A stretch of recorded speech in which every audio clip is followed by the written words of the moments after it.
como que você... Aí você teve um burnout. Vamos falar do burnout? Vamos falar do burnout. Porque eu acho que isso é uma coisa que as pessoas às vezes nem sabem que elas estão passando por isso. Você entendeu? E a gente, às vezes, pode ser alguma coisa semelhante, mas eu queria que você falasse disso e como as pessoas identificar. conseguem. Exatamente. Vamos lá. Eu saí da Impress, trabalhei depois 10 anos no Glamorama. No Glamorama, eu tive o meu primeiro burnout aos 32 anos, só que eu não sabia que era um burnout. E, na verdade, naquela época não se falava sobre essa síndrome. O médico me diagnosticou com um breakdown, que não deixa de ser um burnout. Só que eu não levei a sério. Eu não levei a sério. Eu achava que era estresse, com ansiedade, com depressão, e segui a minha vida. Saí do Glamorama, fui trabalhar numa empresa de cenografia, e lá eu extrapolei todos os meus limites. Todos os meus limites. Imagino. Porque eu tinha uma necessidade imensa de me mostrar uma super mulher. De me mostrar a Mulher Maravilha. E, obviamente, eu fui completamente equivocada. Então, eu engordei muito, eu tinha muita dor no corpo. E eu tinha uma letargia no sentido de eu não conseguia raciocinar. O que é a síndrome do burnout? Eu gosto de materializar isso assim, Vivi. É um fósforo. Pense num palito de fósforo. A madeira, ela se mantém firme, mas a cabeça, ela queimada. Então, o burnout é exatamente isso. O cérebro, ele não funciona, mas o corpo, ele se mantém como se nada tivesse acontecido. Então, ele é um esgotamento físico e mental. Ele é uma desconexão entre o seu corpo e sua alma, né? Que muitas vezes as pessoas falam, né? É um estresse, é um cansaço, você está ansioso. Mas o burnout, ele é um pouco mais profundo, porque ele faz com que todas as sua parte cognitiva, ela não funcione. Eu lembro, Vivi, que às vezes as pessoas falavam comigo e eu estava tão esgotada mentalmente que eu não tinha força de responder. A minha capacidade de negociação, ela não existia.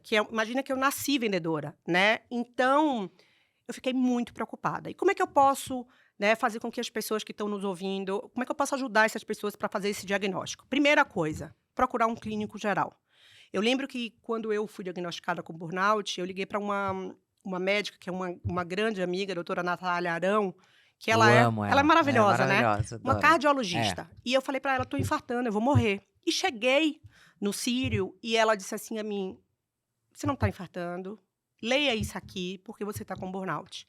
E você vai precisar mudar a sua vida, você vai precisar sair do emprego, você vai ter que resetar tudo. Ela te deu, graças a Deus. Graças a Deus. E aí, eu falei, mas é impossível. Eu sustento a minha família, eu preciso dessa grana. Enfim, ela falou, não tem problema. Eu vou te dar um atestado, você vai parar um pouco e você vai assentar a sua cabeça. Depois de doutora Natália, eu fui a um psiquiatra, doutor Marco Abud, que é um médico super importante, foi Joca Guanais que me indicou ele, e ele me deu um atestado de 43 dias de afastamento do trabalho. E ali eu comecei a entender a gravidade da minha doença, né?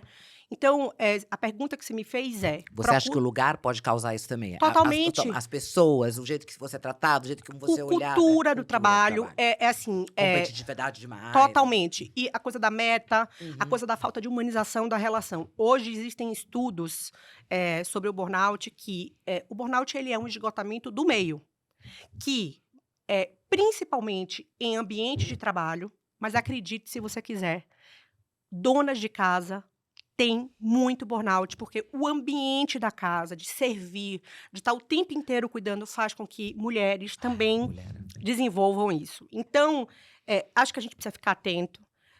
Há 5 anos atrás, quando eu tive o meu segundo burnout, a gente não falava muito disso. Só tinha aquela jornalista Isabela Camargo, que tinha sido demitida da Globo, que tinha materializado essa história pela primeira vez. Hoje, aonde eu chego, as pessoas falam, eu tô com burnout. Eu acho que a gente tem que ter muito cuidado para a gente não normalizar isso. Claro. E mais do que isso, desmistificar essa história. Porque o burnout ela é uma doença séria, é uma doença grave e que, se não cuidada, pode levar a AVC, a demência, a gente ficar vegetativo, infarto e por aí vai. Então, fica aqui o meu alerta, de que o meio não pode ser nocivo. Eu acho que é isso. O meio não pode ser nocivo. Se é num ambiente de trabalho, se é na sua casa, se é numa rotina estressante, como é que a gente para repensar e resetar a vida? Estou dizendo isso aqui porque eu faço isso todos os dias. 5 anos se passaram, Hum, mas eu ainda tenho um burnout aqui, ó, na minha na pele. pele. Eu lembro dele todos os dias. E se eu não ficar atenta, Vivi, eu caio de novo Você nisso. cai de novo. Porque eu adoro trabalhar. É isso. Adora. Mas eu acho que hoje em dia, pelo que eu te acompanho, você é minha amiga, eu vejo as redes sociais, você tem mais um tempo pra você, assim, né? Você faz coisas gostosas. Por exemplo, a gente tava no aniversário de uma amiga. Foi maravilhoso. Foi maravilhoso da semana passada. Não deixa de ser, não é que é um trabalho, foi uma hora legal, mas assim, você tá em contato com várias pessoas e tudo. A nossa vida tá A nossa misturada. vida é misturada, né? E agora, na tua vida atual, você como dona de um lugar, né, de uma empresa onde faz todos os maiores eventos do país, praticamente, não é, Ju? Faz carnaval, como é que você Camarote lida? número Camarote número um. 1, Lollapalooza com o nosso Lollapalooza, muso, Fernando Altério. Exato. É isso que eu ia te falar. Como é que você tá aguentando esses caciques todos, Ju? Ai, é maravilhoso. Posso falar, Vivi? Eu vou te dizer, eu amadureci muito, né? Depois do burnout, eu cheguei no fundo do poço. Eu preciso te dizer isso. Eu não tinha saúde, eu tinha perspectivas no sentido de sair da empresa que eu trabalhava de uma maneira mais tranquila, e isso não aconteceu. É. Eu não tinha equilíbrio financeiro naquela época, eu preciso dizer isso com muita sinceridade. E eu tinha entendido que eu passei 38 anos da minha vida trabalhando para os outros e não cuidando da minha vida. E o burnout, ele me fez repensar a minha história, onde eu precisava ressignificar a minha relação com o trabalho e comigo mesmo. Eu precisava me priorizar. Então, isso fez com que... Foi muito dolorido. Foi uma doença solitária. Mas foi necessário para eu entender quem eu era e quem eu sou. Uhum. Então, hoje eu tenho uma maturidade de entender até onde eu posso ir, o que eu tenho de bom, o que eu não tenho de bom, né? E, mais do que isso, até onde eu vou. Então, assim, eu trabalho muito, sim. A minha vida, exatamente como você disse, que eu acho que a gente tem uma história muito parecida. Tudo se mistura, porque os nossos relacionamentos são a base de tudo, né? Uhum. O negócio, amigos, família, no final Tudo, tá tudo ligado. Mas o que eu aprendi foi a dizer não, né? O que É. eu aprendi foi a ter pequenos respiros. Então, hoje, por exemplo, ter ido, por exemplo, para o aniversário de Marina, né? Que foi um super gostoso, super divertido. Foi uma viagem. Foi uma viagem, mas ela merece, Ela né? merece. Eu voltei restartada. Eu também, não sei como. Porque tem uma magia, tem uma coisa de a gente respirar. Eu hoje faço assim, Vivi, um mês muito duro de trabalho, eu passo 3 dias fora.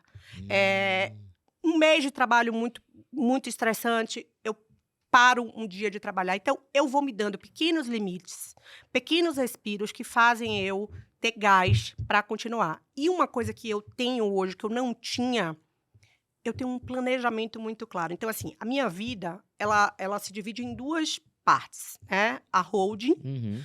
e todas A as Ju outras, Ferraz. a Ju Ferraz ME, ME, vamos dizer, todas as exatamente, outras funções, né? Então, palestrante, influenciadora, enfim.